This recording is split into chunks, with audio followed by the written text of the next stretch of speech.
तर याच्यानंतरचा प्रॉब्लेम दिलेला आहे आता की युडेल दिलेला आहे. युडेल म्हणतो बीम दिलेला आहे आपल्याला. तर तो बीम ड्रॉ करून घेऊ आपण फर्स्ट ऑफ ऑल. तर बीम पहा आपला आहे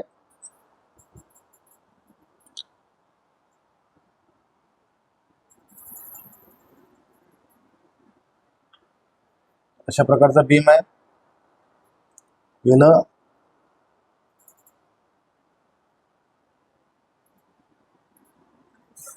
या पॉइंट वरती आपला हिंज सपोर्ट आहे.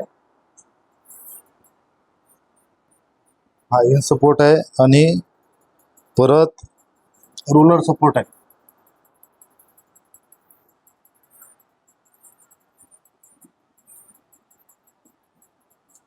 अशा प्रकारचा रोलर सपोर्ट आहे. तर हा बीम पहा 2 2 4 2 2 4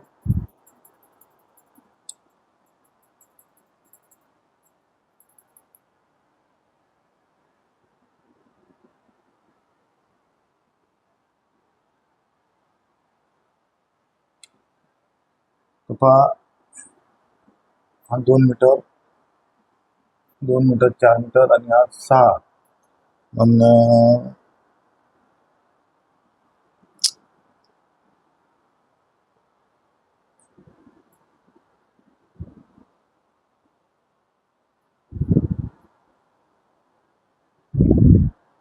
याचं दिलेलं नाही.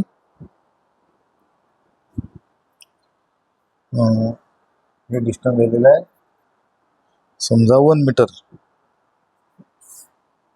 2 मीटर 2 मीटर 2 मीटर आणि हे 1 मीटर सपोज पकडू आपण.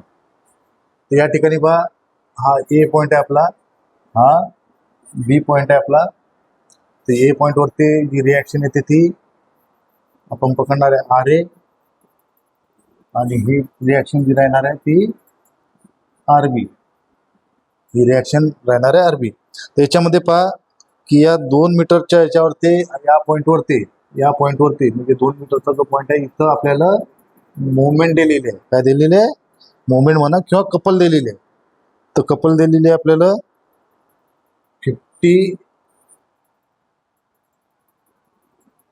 50 किलो न्यूटन मीटर. इथे क्लॉकवाईज दिलेली आहे आपल्याला, clockwise 50 kilo newton 50 kilo newton metre per metre नाही, ती काय 50 किलो न्यूटन मीटर. ती मोमेंट किंवा तिला कपल म्हणतो. मोमेंट आहे आपली काही. तर हा जो पॉइंट आहे समजा आपण या पॉइंटला नाव देऊन देऊ. याला ए बी दिलेला आहे. याला म्हणू आपण सी डी आणि ई. तशी A B C D E हे पॉइंट आहेत. सी पॉइंटवरती आपल्याला काय दिलेली ही मोमेंट दिलेली आहे 50 किलो न्यूटन मीटरची. क्लॉकवाईज मोमेंट आहे ती. कशी आहे? क्लॉकवाईज मोमेंट आहे. डी पॉइंटवरती दिलेला आहे आपल्याला 50 किलो न्यूटनचा फोर्स. तर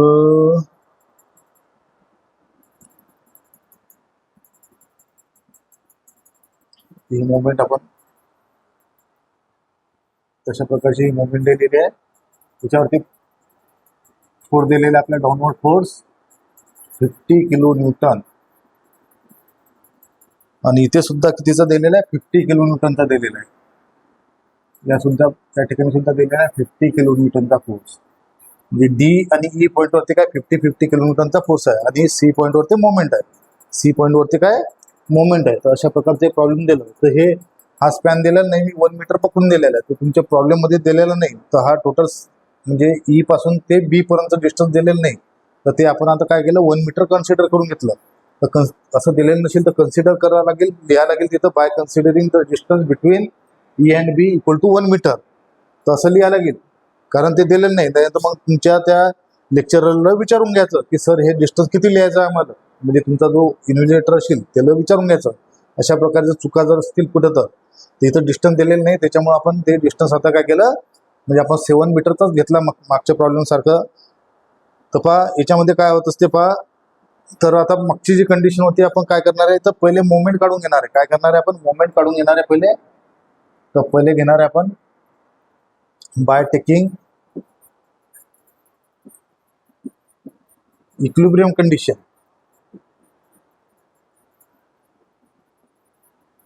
तर मोमेंट याच्यासाठी घेतो की डायरेक्टली आपल्याला आरबीएम मिळून जातो. काय घेतो? मोमेंट अबाउट ए जर केलं आपण आपल्याला तर आरबी मिळतो, किंवा मोमेंट अबाउट बी जर घेतलं आपल्याला तर आर ए मिळून जाईल.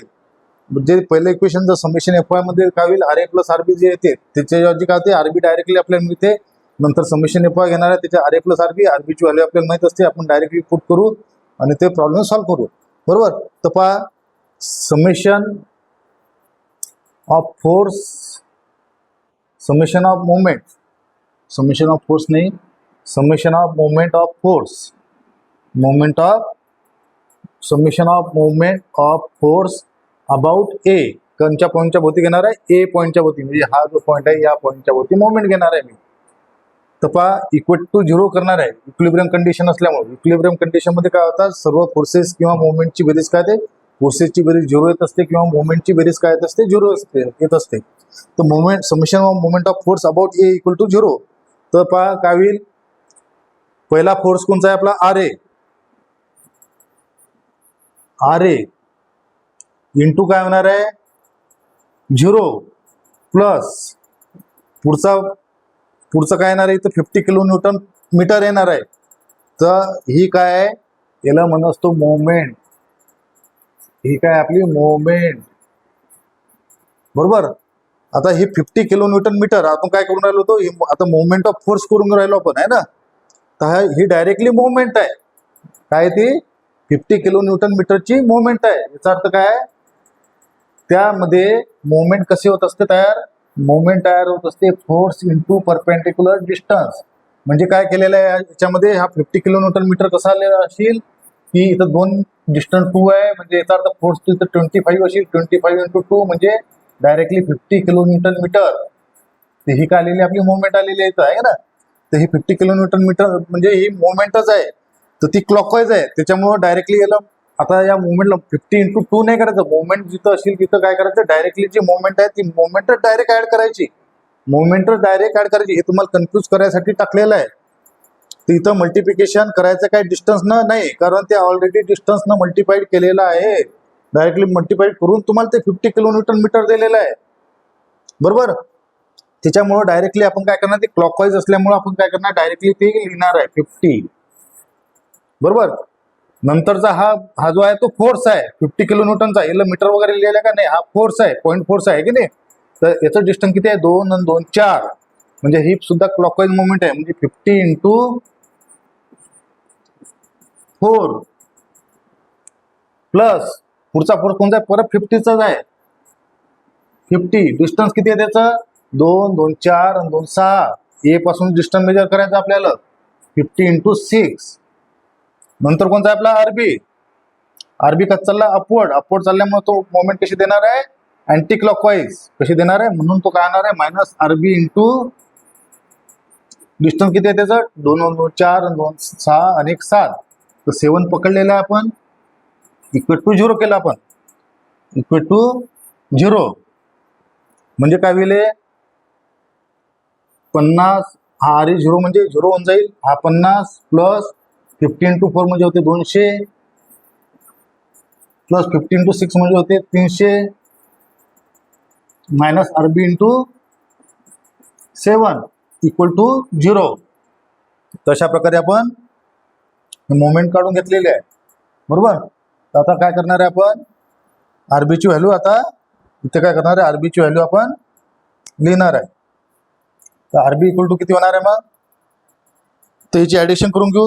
200 प्लस 300 म्हणजे 500, 500 500 प्लस 50 म्हणजे 550, 550 minus RB into 7 equal to 0. म्हणजे काय होईल, 550 इक्वल टू आरबी इंटू, त्या साईडला घेऊन गेलो आपण, आरबी इंटू 7. म्हणजे आरबी इक्वल टू काय होणार आहे आपलं, 550 डिवायडेड बाय 7. तर 550 डिवायडेड बाय 7 म्हणजे किती होते, तर 550 डिवायडेड बाय 7 इक्वल टू होते ते 78.57. आरबी होते आपला 78.57 काय तो किलो न्यूटन ही आपली आरबीची व्हॅल्यू इथं आलेली आहे. आता काय करणार आहे आपण, दुसरी कंडिशन घेणार आहे, summation of vertical force summation Fy is equal to 0. बरोबर. सेकंड कंडिशन घेणार आहे. बरोबर. Taking summation Fy is equal to 0. तर या दोन कंडिशनवरती हे काय होत असतात, हे बीमचे प्रॉब्लेम सॉल्व्ह होत असतात. त्याच्यामध्ये हॉरिझॉन्टल फोर्स असेल तर तीन कंडिशन येतील, summation Fx is equal to 0, summation Fy is equal to 0 आणि summation moment of force about कोणता जो पॉईंट असेल त्याच्या भोवती आहे ना, इक्वल टू 0. तर समेशन ऑफ फोर्स, तर पहा पहिला फोर्स आपला अपवर्ड काय करत असतो आपण, पॉझिटिव्ह घेत असतो, अपवर्ड पॉझिटिव्ह, आणि डाऊनवर्ड काय घेत असतो, निगेटिव्ह, डाऊनवर्ड निगेटिव्ह घेत असतो. बरोबर. तर अपवर्ड आपला पहिला फोर्स आहे आर ए कसा चालला, आता याच्यात झिरो वगैरे मल्टिप्लाइड करायचं नाही, ते झिरोचं आपलं मोमेंटमध्ये असते. कुठं असते, मोमेंटमध्ये, समेशन ऑफ फोर्समध्ये नसते. बरोबर. इथे मल्टिप्लाइड करत बसायचं काम नाही आहे ना, मुलं त्याच्या मल्टिप्लाइड करत बसतात आणि ते सगळं चुकवतात. बरोबर. तर ते लक्षात ठेवायचं की मोमेंटमध्येच फक्त आपल्याला डिस्टन्सनं मल्टिप्लाइड करायचं आहे आणि समेशन ऑफ फोर्समध्ये डायरेक्टली फोर्सेसची ॲडिशन करायची आहे आपल्याला. तर पहा पहिला फोर्स आहे आर ए पॉईंटवरती, नंतर सी पॉईंटवरती काय मोमेंट आहे, मोमेंट म्हणजे फोर्स आहे काय, नाही, मोमेंट म्हणजे फोर्स नाही, मोमेंट म्हणजे फोर्स आहे काय, नाही, त्याच्यामुळे त्याला फोर्स म्हणून कन्सिडर करायचं नाही. बरोबर. ती एक प्रकारची मोमेंट आहे. मग डायरेक्टली काय होणार आहे, दुसरा हा फोर्स म्हणून घेता येणार नाही आपल्याला. तो फक्त कुठं दिसतो, फक्त तो मोमेंटमध्ये दिसतो. कुठं दिसते, मोमेंटमध्ये. हा ॲज अ फोर्स म्हणून नाही आहे. बरोबर. आर ए आणि मोमेंटवाला हा येणार नाही फोर्समध्ये. बरोबर. तर त्याच्यामुळं दुसरा फोर्स कोणता आहे आपला, 50 किलोमीटर, आर ए -50, दुसरा डाऊनवर्ड असल्यामुळे -50, हा परत डाऊनवर्ड आहे म्हणून परत -50, आणि नंतर आहे आरबी, हा अपवर्ड चालला म्हणून आरबी अपवर्ड इक्वल टू 0. म्हणजे काय होईल, आर ए -100, 50 किती होते, 100, आणि आरबी किती आहे, प्लस 78.57 इक्वल टू 0. म्हणजे -100 प्लस 57 -100 प्लस 78.57 हे करून घेतलं तर याचं आन्सर येते आपलं -21. म्हणजे आर ए इक्वल टू येते आर ए -21.43 इक्वल टू 0. म्हणजे आर ए इक्वल टू होते आपला 21.43 किलो न्यूटन. तर हे आपला आन्सर आहे. R A equal to 21.43 kilometre. ते तर बघा दोन फोर्सेस आहेत, 100 आणि या दोघांची आर ए आणि आरबीची बेरीज जे फोर्सेस असतील तेवढ्या फोर्सेसच्या इक्वल आली पाहिजे आर ए आणि आरबीची बेरीज, तर आपलं प्रॉब्लेम बरोबर आहे म्हणून समजून जाते.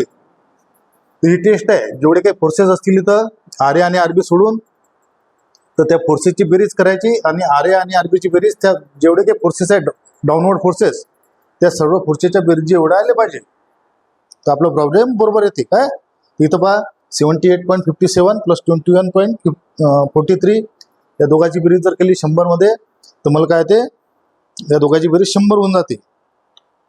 बरोबर. तर अशा प्रकारे हे प्रॉब्लेम सॉल्व्ह झालं.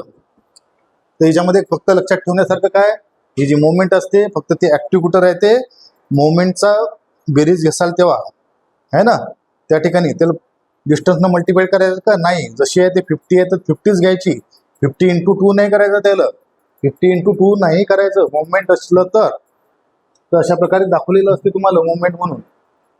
काय बाकीचं तर काय केलं मग, बाकी हा 50 घेतला, ही क्लॉक नंतर 50 आहे, 50 × ए पासूनचं डिस्टन्स त्याचं 4 आहे, 50ला 4नं मल्टिप्लाइड केलं, ते पॉझिटिव्ह येते क्लॉकच असल्यामुळं. नंतर पुढचा 50 आहे, त्या 50ला काय केलं, 2 2 2 4 6 6नं मल्टिप्लाइड केलं. बरोबर. नंतर येते आरबी काय करते, अँटी क्लॉकवाईज मोमेंट देते आपल्याला. त्याच्यामुळं तो RB इंटू 7 अशा प्रकारे आपण हे प्रॉब्लेम सॉल्व्ह केलं. तर RA आणि RBच्या व्हॅल्यू अशा प्रकारे आपण काढल्या.